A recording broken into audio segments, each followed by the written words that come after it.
เอาหินไปไว้เฮ็ดบอลนังเฮ็ดบนนางนี่ใส่เด้อยู่บอ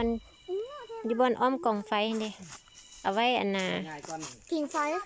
เอาบอลสิงไฟย้ำหนาวจับถ้าฤดูหนาวเฮากะเอามือไปผิงใส่นั่นบ่แม่นแล้วเอาไว้เฮ็ดอาหารกินแม่นแล้วเฮ็ดบอลนั่งกินอาหารก็ได้เอามาฮอดบอลแล้วแทรกโคดีบอลเบิ่งง่ายก่อนใส่มีก้อนแตกอันนั้นให้กึ่งมา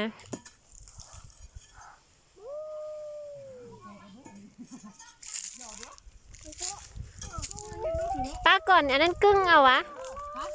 กึ่งเอาวะหั่นมันสินั่งได้ซั่นบ่เมื่อกี้ข่อยไปเฮ็ดน้ำกับแม่จนโคตรใส่เห็นป่าน้ำป่าน้อยป่าก็เห็นซอกเอาโตสูงๆหั่นน่ะให้มันนั่งได้โอ้บ่มีจะป่าน้อยคือบ่เอาแถวนี้นี่เด้ก่อนนี่เด้แถวนี้แถวนั้นนั่นเด้เปรี้ยวอย่างไก่ไอ้ซ้ำเอาไปแตกแท้เด้มันตายเบิดแม่เขาบอกเอาก้อนหนาๆจังซั่นน้อยกะยามันเนี่ยมันตั้งนั่งได้มันผสมพันธุ์กันแล้ว อู้โหดร้ายโหดร้ายเด้อโหดร้ายตัวนั้นน่ะโหดร้ายแฮงถาม3บ่เจ้าขึ้นบ้านนะสุสิไปเฮ็ดได้สุป้าก่อนมันได้ซะบ่ได้อยู่ดอกโหดร้ายสิกิ้งกำใด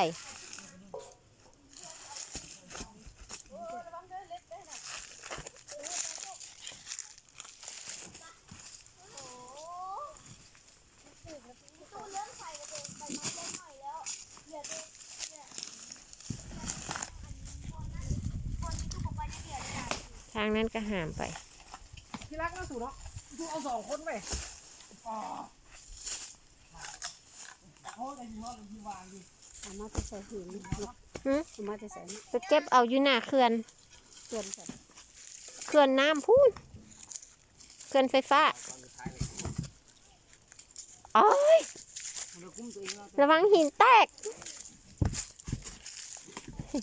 ว้าวแล้วปั่นพูดกันรถเบาๆอยู่มียันหินแตกว่ะซับต่อเลยครับแพงขึ้นอย่างค่ะอย่าลงไปได้ไปอย่างโคตรขึ้นไปขึ้นไป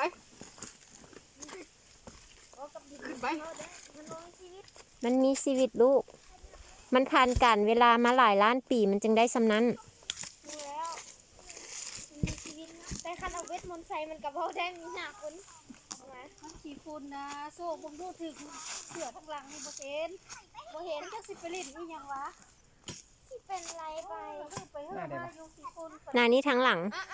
หน้าเนี่ยค่อยจะนั่งอ่ะหน้านั่นแหละมิตรปิ่นเอา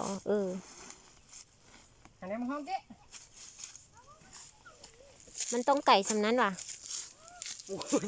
ไก่เบอร์ติวป่ะไก่บ่เขาชิ้นนางปิ้งได้ก่อนไม่ได้ตังหมอกได้เนาะไม่ได้ตังหมอกอาทิตย์หน้ามาก่อนเด็กๆอีกบ่แม่2 ก้อนเด้อ3 ก้อนเลยก็ได้ถ้ามีไฟใครเนาะมืดปานหน่อยนึงมันเทียง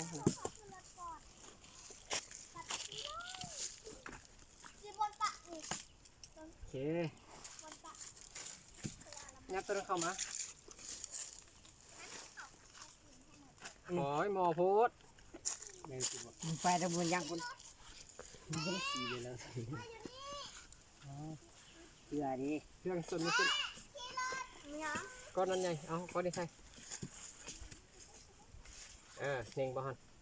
ใส่ทางนี้อีกข้างหน้าที่เป็นสีฟูลงเอาก้อนน้อยใส่ก้อน2 ก้อนเนี่ยไว้ใส่ก้อนน่ะโอ้นะบ้าบุญคนเนาะก้อนก็เก็บมาอยู่ได้เก็บมากล่องไว้มือนั้น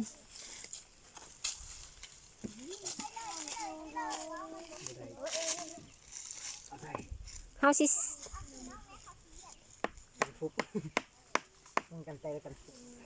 ลองมึงดูหันคักบ่